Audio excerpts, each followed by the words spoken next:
My fiancée demanded a break, then ghosted me for weeks while flaunting her rekindled romance with her ex. I did nothing. Then, when she finally called saying the break is over, I replied, "So is this relationship." She was frantically insisting the break had rules I didn't follow. Original post 32M was engaged to Amanda, 29F, or so I thought. This whole situation is a proper puzzle. It kicked off about 6 weeks back. Together 4 years, engaged for 1. Wedding plans were inching along. Amanda seemed edgy, but I chalked it up to pre-wedding jitters. We were due to check out a venue that Saturday. Friday night, she drops the bomb. "Jason, I think I need a break." A break? From wedding stuff? Work? Playing innocent, hoping it wasn't us. From us, just a small one, to clear my head, get perspective before, the big leap. Red flags waving furiously. A break is usually code for I want to sample someone else but keep you as my backup. But I kept my cool. Me, okay, if that's what you need, how long are we talking? Not long, a few weeks. I just need space, no contact, crucial for me to be alone with my thoughts. No contact.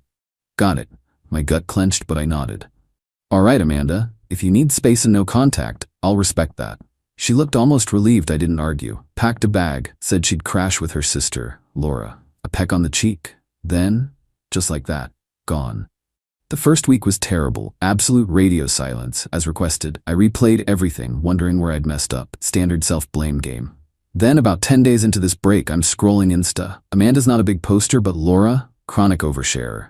And there it was, Laura's story. Beach bar, cocktails, sunsets, and Amanda, beaming, arm cozily around Kevin, 30M-ish. Her college ex, the one she swore was ancient history. A fun chapter, definitely closed. My stomach plunged. Space to clear her head was apparently a tropical jaunt with Kevin. The no contact was purely for me, so I wouldn't mess up her romantic reunion. The sheer, blatant disrespect. Using our break as a hall pass. A flash of pure rage. Then, a colder, sharper thought took over. Okay, you want no contact while you figure things out with him? Fine, granted. Our apartment? My name. Always has been. She moved in 2 years ago. That venue? I dropped a $2,000 non-refundable deposit. My savings. The caterer? Another $1,500. Also mine.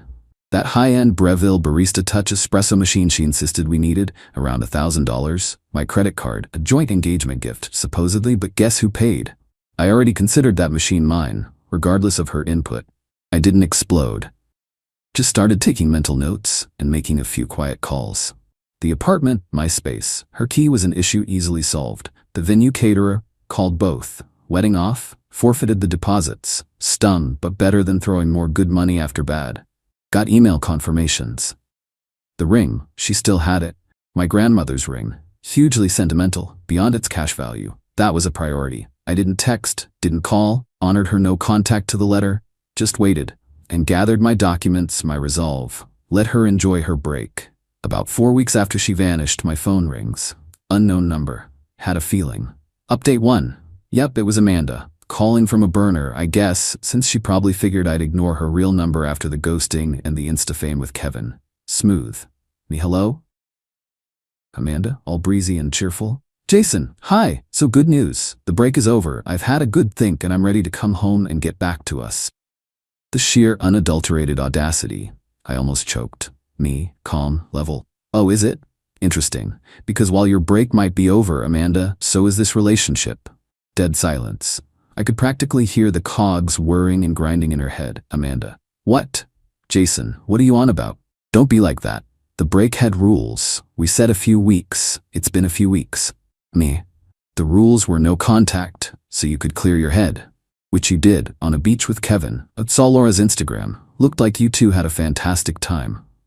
More silence. Then a sputtering noise. Amanda. That was nothing. Kevin was just around. Laura invited him. It wasn't like that. We just talked. You're blowing this totally out of proportion.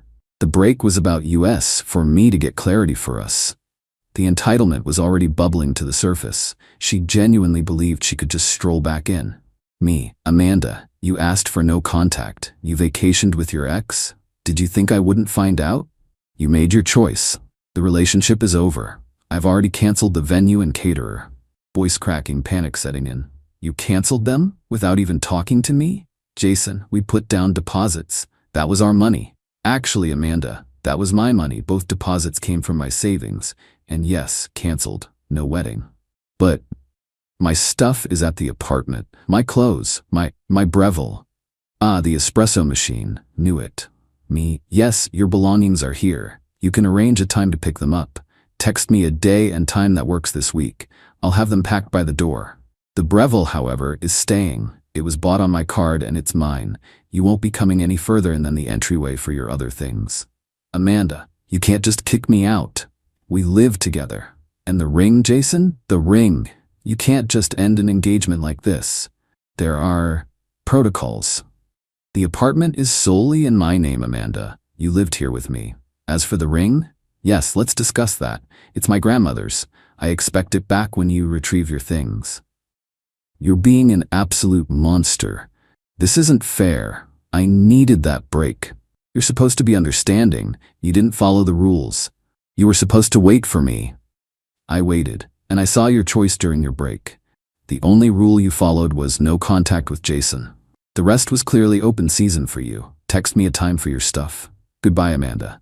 Hung up, hands shaking, not fear, adrenaline maybe? The sheer nerve of her expecting me to just roll over and play dead. A couple of hours later, a text. Not Amanda, Laura. Laura, Jason, Amanda is a wreck. You've completely misunderstood everything. Kevin was a blip, a moment of contusion. She loves you. You need to actually talk to her. Also, she needs her car keys. They were in the purse she left. Her car keys? Her little Fiat 500, a gift from Mummy and Daddy, was parked in my building's garage, a spot I pay extra for. My reply to Laura, Amanda can get her keys with her other belongings. I'm not discussing this with you, Laura. She can text me herself. Blocked Laura's new number. Next day, Amanda finally texts, I need my things. Sunday 2 p.m. and I still expect the espresso machine. I picked it out. It's as much mine as yours. Still delusional about the Breville. No please, no apology. Just pure unadulterated demand. Sunday. This should be interesting. The locks on my apartment are being changed Saturday morning, just in case. Update 2 Sunday was a real circus. As expected, 2 p.m. hits. Knock at the door. I'd spent Saturday morning getting the locks changed, best $200 ever, and the afternoon meticulously boxing every single item that was solely Amanda's. Clothes, shoes, a metric ton of makeup, half-empty toiletries, her knickknacks. Her car keys were placed right on top of the first box. The Breville was on my kitchen counter, where it always was, and definitely not packed. All her actual belongings were piled near the front door. I open up, not just Amanda. Oh no, she brought the cavalry. Laura, the Insta reporter, and their mom, Carol, 50s.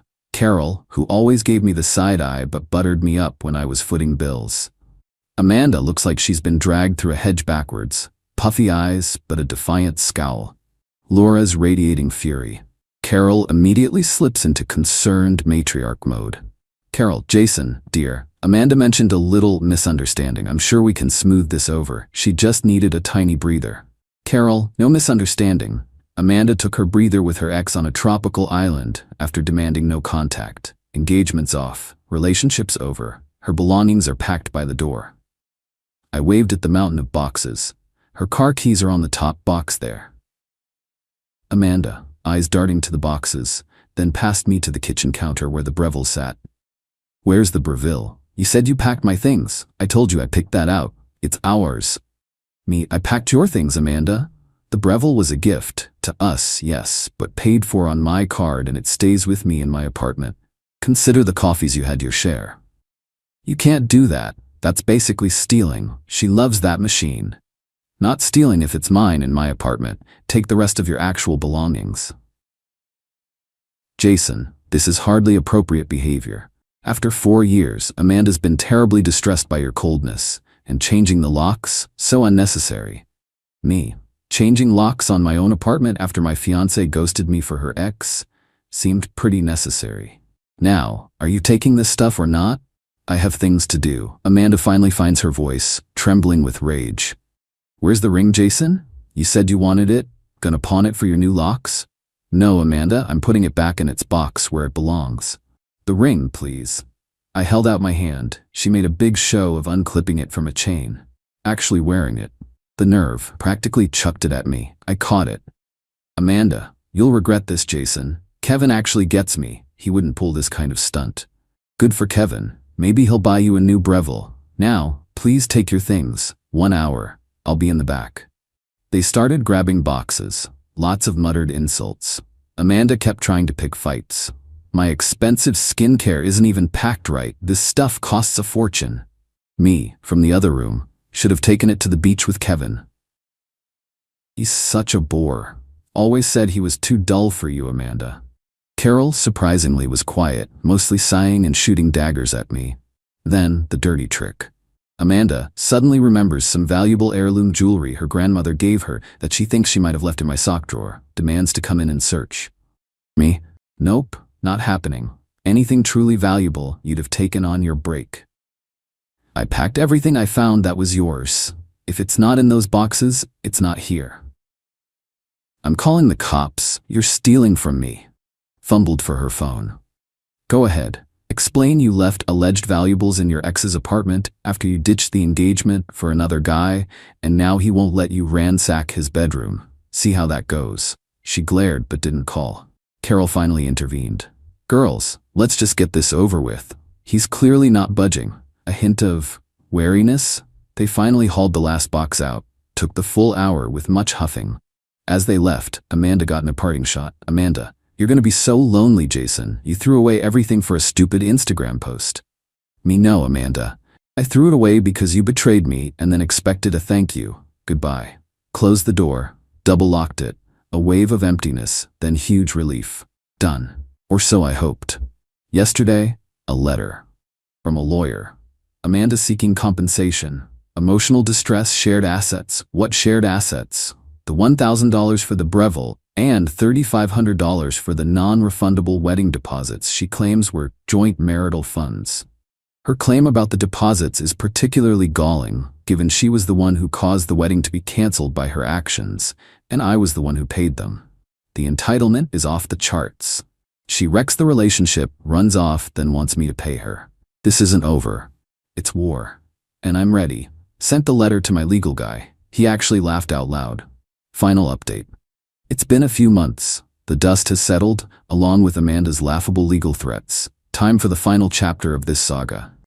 Amanda's lawyer actually tried to play hardball. Sent a few more aggressive letters. My guy, bless his cynical, methodical soul, dismantled every single claim. Emotional distress. He pointed out Amanda initiated the break. Amanda cavorted with her ex. Amanda broke the no contact with demands. If anyone had distress, it was me. Shared assets deposits / Breville. My lawyer sent copies of my bank statements showing the deposits came from my pre-existing individual account. Credit card statement for the Breville, also solely mine. He politely noted, shared assets usually involve actual shared finances, which we never had. Thank goodness for my paranoia. He also highlighted that the financial loss from the deposits was a direct consequence of her actions leading to the wedding cancellation. The rules of the break. Her lawyer argued I violated the spirit of the break.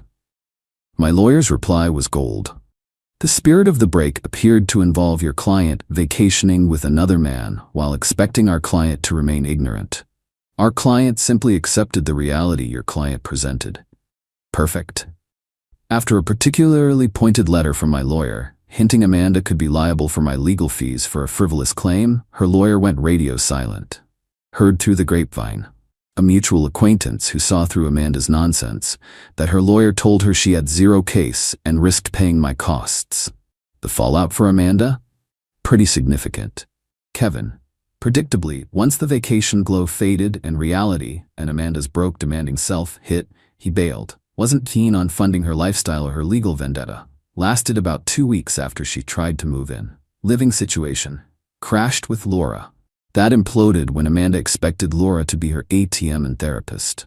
Laura eventually kicked her out. Last I heard, Amanda swallowed her pride and moved back with her parents.